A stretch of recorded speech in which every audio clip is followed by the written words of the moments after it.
नमस्कार दोस्तों, आज हम इस छोटे से वीडियो में देखेंगे जनरेटर कैसे काम करता है। अच्छा, जनरेटर फैराडे के नियम के सिद्धांत पर भी काम करता है। फैराडे का नियम क्या होता है?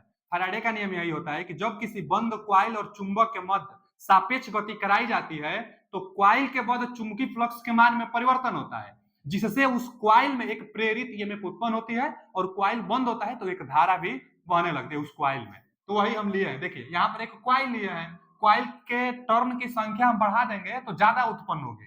जैसे हम टर्न की संख्या, चलिए एक और टर्न की संख्या बढ़ा देते हैं। एक और टर्न, 3 टर्न ले लिए। अब थोड़ा ज्यादा उत्पन्न होगी इसमें, जितना टर्न बढ़ेगा उतना ज्यादा। अब यहाँ पर बल्ब बताएगा। हम वोल्टमीटर भी ले सकते थे। वोल्टमीटर से रीडिंग ज्यादा आएगी तो हम लोग पता चलेगा कि हाँ ज्यादा बन रही है, लेकिन हम बल्ब ले रहे हैं। आप रोशनी से कैच करिएगा कि रोशनी जब ज्यादा होगी तो क्या होगा, बिजली ज्यादा बन रही है। अच्छा, कैसे बनती है बिजली? तो जब किसी कॉइल, बंद कॉइल है ना, देखिए यहाँ पर बंद कॉइल, बल्ब से बंद कॉइल कर दिया गया है। जब किसी बंद कॉइल को और एक चुंबक, बंद कॉइल और चुंबक के मध्य सापेक्ष गति कराई जाती है। सापेक्ष गति या तो इसको मोशन कराइए या तो इसको मोशन कराइए, मैग्नेटिक को मोशन कराइए। जब मैग्नेट को मोशन कराएंगे तो चुंबकीय फ्लक्स के मान में परिवर्तन होगा इस कॉइल के बाद। क्यों? क्योंकि जब यह रोटेट करेगा तो कभी मैग्नेटिक फील्ड ज्यादा ज्यादा जाएगा, कभी मैग्नेटिक फील्ड कम जाएगा।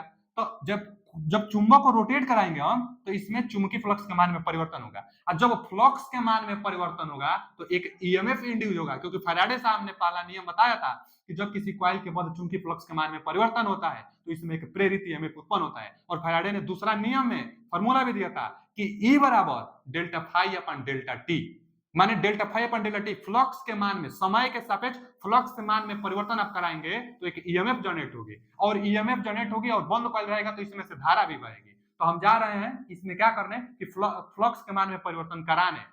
और फ्लक्स के मान में परिवर्तन कैसे होगा? तो चुंबक को रोटेट कराएंगे तो फ्लक्स के मान में परिवर्तन होगा और यहाँ से बिजली बनने लगेगी। लेकिन यह रोटेट कैसे करेगा? तो इसके लिए हम क्या किए हैं कि पानी ले लिए हैं, एक टोटी ले लिए हैं, और इस नल की टोटी को हम जैसे ओपन करेंगे, जैसे इसको हम खोलेंगे तो पानी गिरेगी, और जब पानी से चुंबक पर गिरेगी तो चुंबक रोटेट करेगा, और जब चुंबक रोटेट करेगा तो इसके बाद फ्लक्स के मान में परिवर्तन होगा, और यहाँ से बंद कॉइल है तो यहाँ से बिजली बनेगी। इसी पर जनरेटर काम करता है। ऑल्टरनेटर जो होता है उस पर पानी गिराई जाती है, रोटेट करता है, मैग्नेटिक फील्ड में स्थित होता है। जब रोटेट करेगा तो फ्लक्स के मान में परिवर्तन होगा और बिजली बनती रहती है। तो हम जा रहे हैं नल को खोलने, और नल देखिए हम खोल रहे हैं। अच्छा, जितना कम खोलेंगे, जैसे हम यहाँ अभी नल थोड़ा ही खोले हैं, पानी गिर रही है और मैग्नेट हमारा रोटेट कर रहा है, फ्लक्स के मान में परिवर्तन हो रहा है, यहाँ बता भी रहा है मैग्नेटिक फ्लक्स में परिवर्तन हो रही है, तो यहाँ पर बिजली भी बन रही है। अब देखिए कभी बढ़ रहा है, देखिए, अब फिर अभी कम होगा। तो क्यों क्यों एसी करंट बन रही है। फ्लक्स के मान में कभी ज्यादा, यहाँ पर कभी ज्यादा फ्लक्स आ रही है, जैसे पुल इसके पास आएगा ना तो देखिए बढ़ेगा, देखिए बढ़ रहा है क्योंकि पुल इसके पास आ रहा है, बढ़ रहा है, पुल इसके पास आ रहा है। और जैसे पुल दूर जाएगा तो फिर कम होगा, देखिए पुल दूर जा रहा है ना, कम हो रहा है। अब ये पुल जैसे पास आएगा वैसे क्या करेगा, फिर वो मान बढ़ेगा, तो अल्टरनेटिंग करंट बनता है। कोई भी रोटेटिंग पार्ट से जो करंट बनती है वो अल्टरनेटिंग करंट, एसी करंट बनती है।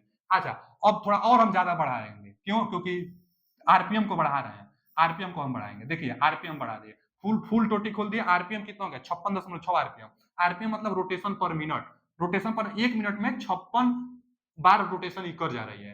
तो रोटेशन करे, पानी की चाल थोड़ा हम तेज कर दे तो रोटेशन भी तेज हुआ, और देखिए बिजली भी थोड़ा तेज बन रही है, ज्यादा बिजली भी बन रही है, और कम कभी ज्यादा बन भी रही है।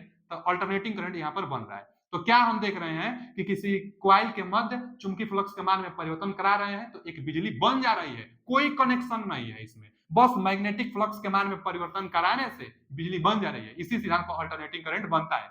हम क्या कर रहे हैं कि वोल्टमीटर रीडिंग भी ले रहे हैं। देखिए वोल्टमीटर रीडिंग हम ले लेंगे।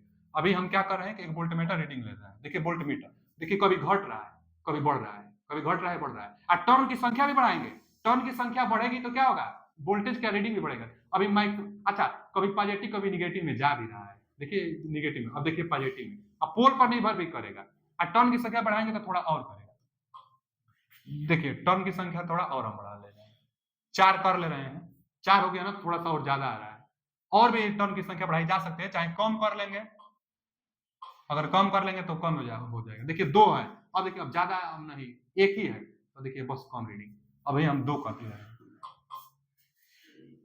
2 हुआ है, 3 हुआ है, अब थोड़ा और ज्यादा रीडिंग लेगा। तो मतलब टर्न की संख्या बढ़ाकर हम लोग क्या कर लेंगे कि बिजली जो बन रही, जनरेट हो रही है, जो वोल्टेज जनरेट हो रही है, कम बेसी कर सकते हैं। मैग्नेटिक फील्ड को रोटेट कराने के लिए हम पानी गिराएं। अभी के लिए इतना ही, थैंक यू, धन्यवाद।